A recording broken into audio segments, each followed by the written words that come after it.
नमस्कार, खबरों की खबर में आपका स्वागत है। मैं हूं संकेत उपाध्याय। तो लखीमपुर के जो विक्टिम हैं, जो पीड़ित हैं, उनको इंसाफ कौन दिलाएगा? यूपी की पुलिस दिलाएगी, सीबीआई दिलाएगी, न्यायपालिका दिलाएगी? कौन दिलाएगा? या नेता दिलाएंगे? अलग अलग नेता वहां पर गए, मिले, और मिलने के बाद क्या हुआ? अब आज एक और नेता वहां पर गए हैं जो कि मौन व्रत धारण कर लिए हैं। उनका नाम है नवजोत सिंह सिद्धू। नवजोत सिंह सिद्धू ने मौन व्रत धारण कर लिया है और उन्होंने कहा है कि अगर आशीष मिश्र की गिरफ्तारी नहीं होगी तो वो ऐसे ही भूख हड़ताल पे और मौन व्रत पर रहेंगे। लेकिन इंसाफ कौन दिलाएगा, ये बड़ी बात है। सबसे पहले आपको ये तस्वीरें दिखा दें, इन पर फुल फ्रेम चले जाएं। ये जैसे कि आप देख सकते हैं, ये है लखीमपुर खीरी।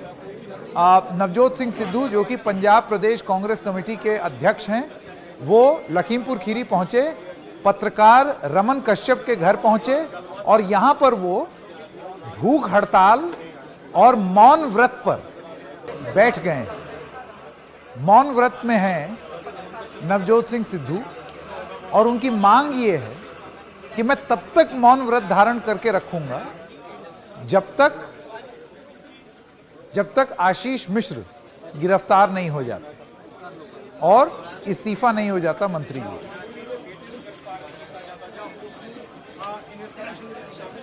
तो बड़ा सवाल एक बार फिर से आए, कौन दिलाएगा इंसाफ? तो सबसे पहले आपको बताएं कि यूपी सरकार पर क्या क्या सवाल उठाए सुप्रीम कोर्ट ने। स्क्रीन पर आपको दिखाते हैं। तो सुप्रीम कोर्ट ने कहा यूपी सरकार से बहुत सारे सवाल हैं। आरोपी से अलग व्यवहार क्यों है? आशीष मिश्र की गिरफ्तारी ना होने पर नाराजगी उन्होंने जाहिर की। सीजेआई का कहना है, यानी कि चीफ जस्टिस, लगता है सरकार ने सही कदम नहीं उठाए। सीजेआई ये भी कहते हैं कि आरोपी के कारण सीबीआई को हम केस भी नहीं देना चाहते। ये क्यों कह रहे हैं? उसका कारण ये है कि गृह राज्य मंत्री हैं अजय मिश्र, और सीबीआई जो है वो किसके अधीन आता है? गृह मंत्रालय के। तो आप कैसे इन्वेस्टिगेशन दे सकते हैं सीबीआई को? तो वो भी नहीं कर सकती चीफ जस्टिस। फिर वो कहती है, अदालत कहती है, जिम्मेदार व्यवस्था की उम्मीद करते हैं। आरोपी को गिरफ्तार ना करके क्या संदेश दिया है? सभी आरोपियों से एक जैसा व्यवहार हो।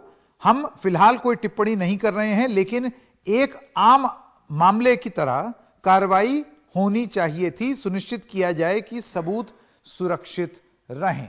यह सुप्रीम कोर्ट का कहना है। अब उत्तर प्रदेश सरकार की ओर से जो वकील थे, आप सोचिए, यूपी सरकार जिसके पास अपना तंत्र और बल और अपने खुद के बहुत सारे लॉयर्स हैं, उसने भी हरीश साल्वे की मदद ली और हरीश साल्वे ने कहा कि पोस्टमार्टम में गोली के घाव नहीं मिले, जिस तरह से कार चलाई, आरोप सही लगते हैं, सबूत सही, तो यह हत्या का मामला है। और जो चौथा पॉइंट उन्होंने बोला, यह बड़ी अजीब बात है। वो कहते हैं सहमत की सरकार ने पर्याप्त कदम नहीं उठाए। खुद हरीश साल्वे जिसकी वकालत कर रहे हैं, उसके लिए यह चीज बोल रहे हैं। आप सोचिए। अब आपको बताते हैं मंत्री पुत्र की क्रोनोलॉजी। आप क्रोनोलॉजी समझिए। 3 अक्टूबर को आशीष मिश्र पर यह आरोप लगा कि उन्होंने गाड़ी चढ़ा दी, कि आशीष ने किसानों को कुचला है। यह आरोप उनके ऊपर लगा। आशीष ने मीडिया से कहा मैं वहां था ही नहीं, जो पोजीशन वो आज भी बनाए हुए हैं। मीडिया में लगातार इंटरव्यू देते रहे आशीष मिश्रा। एनडीटीवी को भी इंटरव्यू दिया, आलोक पांडे ने उनका इंटरव्यू किया। गृह राज्य मंत्री अजय मिश्र के घर समन चस्पा हुआ, और यह कब हुआ? जब अदालत ने संज्ञान लिया इस मामला का। तो चस्पा नंबर 1, पहला नोटिस लगा। समन के बाद भी मंत्री पुत्र आशीष मिश्र गैर हाजिर रहे। आज पूरे दिन पुलिस वहां इंतजार करती रही, वो पुलिस लाइन पहुंचे ही नहीं।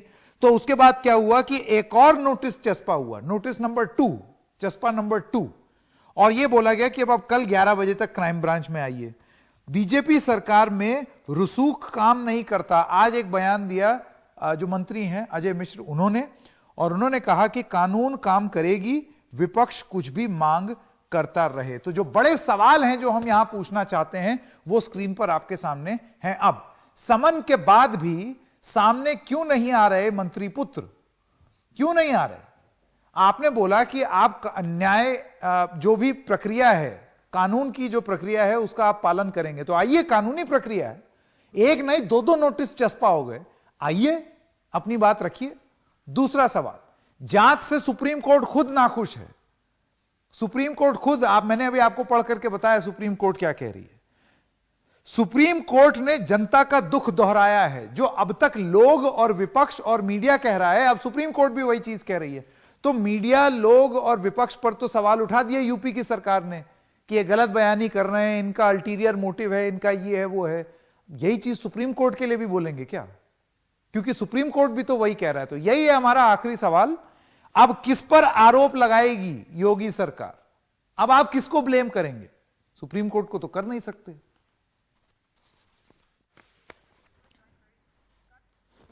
मैं स्वागत करना चाहता हूं शांत प्रकाश जाटव जी का, नेता है भारतीय जनता पार्टी के, हमारे साथ जुड़ गए हैं। जाटव जी, आप मुझे ये बताइए कि सुप्रीम कोर्ट, जाटव जी मेरी आवाज आ रही है? आप मुझे सुन पा रहे हैं शांत प्रकाश जाटव जी? लगता है उन तक मेरी आवाज नहीं आ रही है। तब तक आपको आइए ये तस्वीर दिखाते हैं। ये है लखीमपुर खीरी की, लोकेशन बग लगा देते हैं ताकि लोगों को पता चले ये कहां हो रहा है। ये ताजा तस्वीरें आ रही हैं लखीमपुर खीरी। पत्रकार रमन कश्यप जिनकी मृत्यु हो गई थी, उनके परिवार आरोप लगा रहे हैं कि उनकी हत्या हुई है और उनका यह कहना है कि ना तो मुआवजा मिला है ना ही कोई इंसाफ मिला है। तो उनको इंसाफ दिलाने के लिए जो अलग अलग नेता वहां पर पहुंचे, पिछले 2-3 दिन से ये एक सिलसिला सा चला हुआ है कि सब लोग वहां पर पहुंच रहे हैं। तो बहुत सारे नेता आए गए, मिल करके संवेदना प्रकट करके चले गए। नवजोत सिंह सिद्धू वहां गए तो, लेकिन वहीं रुक लिए और अब वो फास्ट पे चले गए। उन्होंने मौन व्रत धारण कर लिया है और भूख हड़ताल पे चले गए हैं। उनका यह कहना है मैं यहां से नहीं हटूंगा जब तक गिरफ्तारी नहीं होगी, जब तक गिरफ्तारी नहीं हो जाएगी और जब तक इस्तीफा नहीं हो जाएगा गृह राज्य मंत्री का। अब देखना यह होगा कि यह कब तक चलेगा और वहां की प्रशासन क्या करेगी। अभी फिलहाल नवजोत सिंह सिद्धू ने मौन व्रत धारण कर लिया है। योगेंद्र यादव और शांत प्रकाश जाटव हमारे साथ जुड़ गए हैं। जाटव जी, मैं आपसे पहला सवाल पूछना चाहता हूं और सवाल यही है कि अदालत अब तक तो विपक्ष पर सवाल उठाए, मीडिया पर सवाल उठाए, जो भी सवाल उठा रहा है उस पर काउंटर सवाल उठाए, अब तो सुप्रीम कोर्ट भी सवाल उठा रहा है। अब आप किसको दोषी ठहराएंगे? सुप्रीम कोर्ट को? नहीं, दोष का विषय नहीं है। यहां पर हमें यह समझना है कि जो कल नोटिस चस्पाया गया उसके बाद जो इनके ये जो एक्यूज हैं, जिनके बेटा है इनका, मंत्री जी का, तो वो उसकी तबीयत ठीक नहीं है जैसा उनके पिता ने बताया आज, और कल वो पूरे साक्ष्य के साथ में कल जांच एजेंसी के समक्ष रहेंगे और हमें तब तक वेट करना चाहिए। नहीं, मुझे एक योगेंद्र यादव जी, मैं आपके पास आना चाहता हूं। वो एक तो आम आदमी के साथ अगर यही धाराएं लगी होती तो भी क्या इसी तरीके से नियम का पालन होता, ये एक सवाल है। दूसरा सवाल ये है कि अजय मिश्र जो कि पुत्र हैं, आशीष मिश्र, माफ कीजिएगा, अजय मिश्र के पुत्र हैं, वो टीवी में इंटरव्यू दे रहे थे, वो खुलेआम बोल रहे थे। 4-5 दिन तक कोई कार्रवाई नहीं हुई। उसके बाद मामला सुप्रीम कोर्ट में गया, तब सुप्रीम कोर्ट में ये दिखाने के लिए फिर एक नोटिस चस्पा हुआ। अब तब तक तो वो पता नहीं कहां है। कल जब मैं आपके साथ एक आपकी चैनल के अंग्रेजी के प्रोग्राम पे था तो मैंने क्या कहा था? मैंने कहा था देखना, कल सुबह तक ये बंदा मिलेगा नहीं, अचानक तरह तरह के बहाने लगाए जाएंगे। जाटव साहब तब भी हमारे साथ कार्यक्रम में थे, मेरा सौभाग्य था तब भी उनसे बात करने का। और आपको लग रहा होगा क्या बात है, ऐसे थोड़ा ही होगा। देखिए एग्जैक्टली वही हुआ ना, जिसे अंग्रेजी में कहते हैं आई टोल्ड यू सो। ये नाटक हिंदुस्तान के नए नहीं है।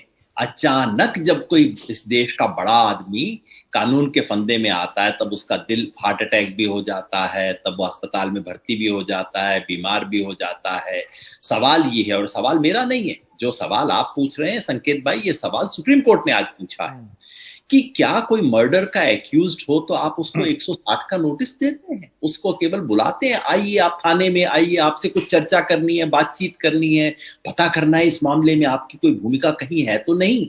इतनी सभ्य हो गई है यूपी पुलिस, मतलब मैं तो एकदम गदगद हूं कि उत्तर प्रदेश पुलिस अचानक इतनी सभ्य हो गई है।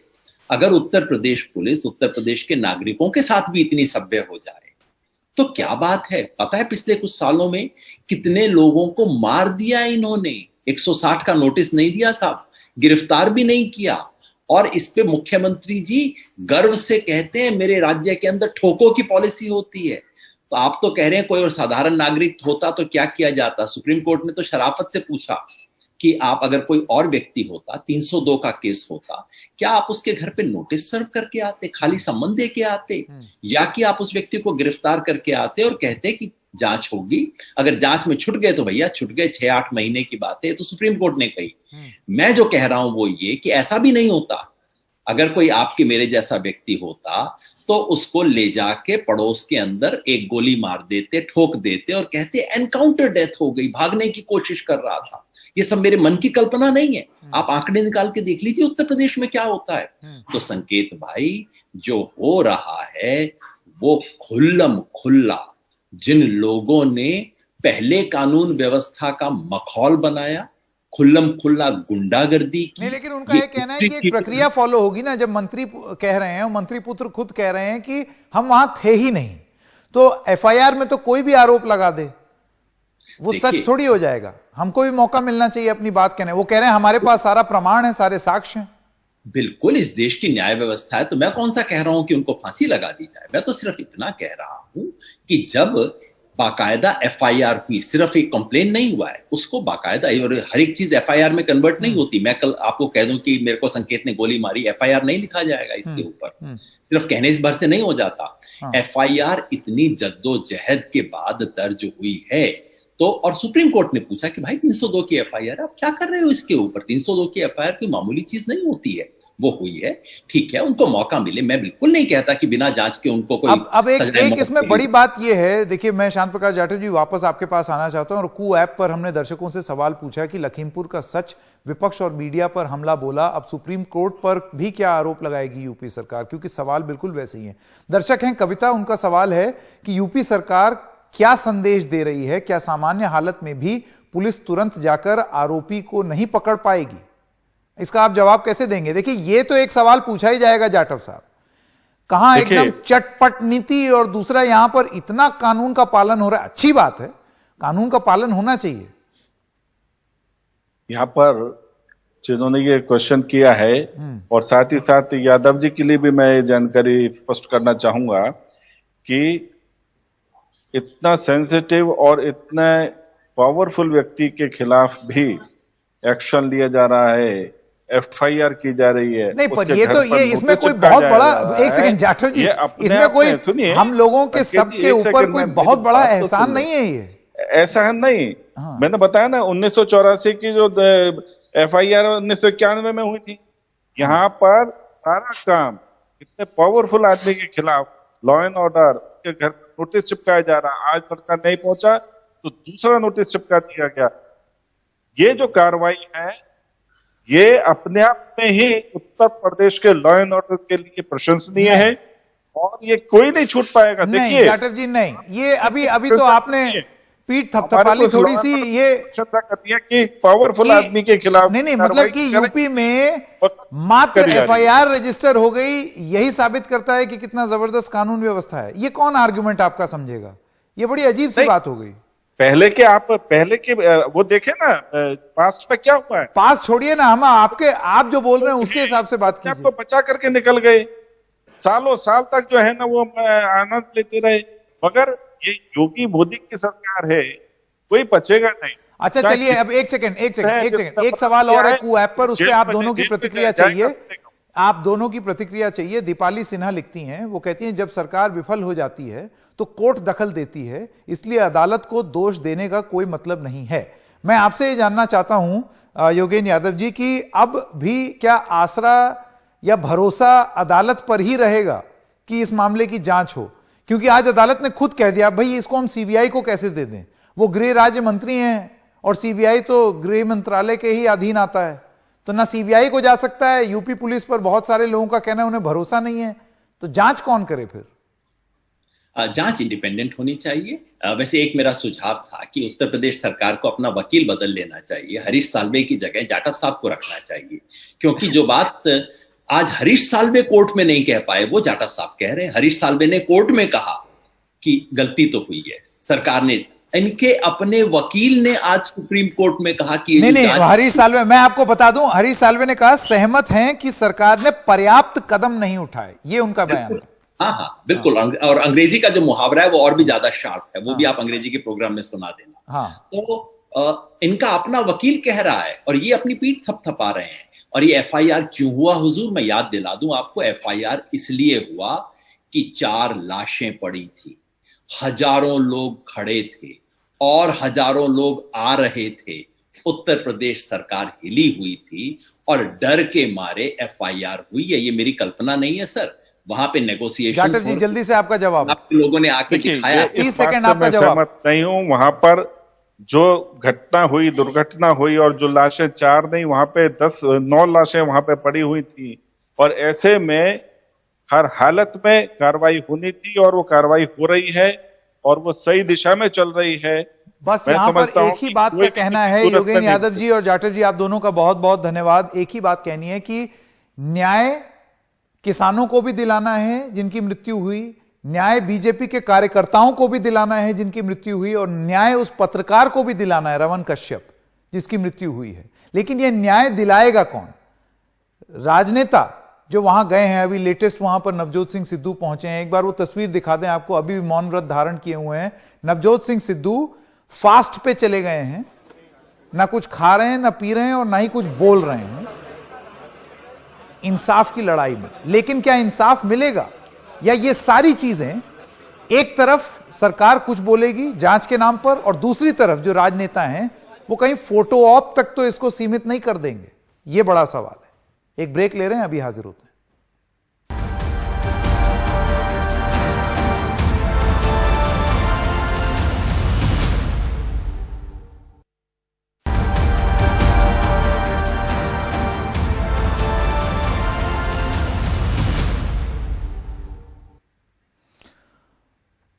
और लखीमपुर घटना के मुख्य आरोपी आशीष मिश्र के पिता और केंद्रीय राज्य मंत्री अजय मिश्र ने आज अपने बेटे पर कार्रवाई को लेकर क्या कहा, आइए आपको सुनाते हैं। जब पुलिस बुलाएगी तब पेश पुलिस ने आज बुलाया, दो संबंध दे दिया। ऐसा 2 संबंध नहीं, पुलिस ने कल 1 संबंध दिया था।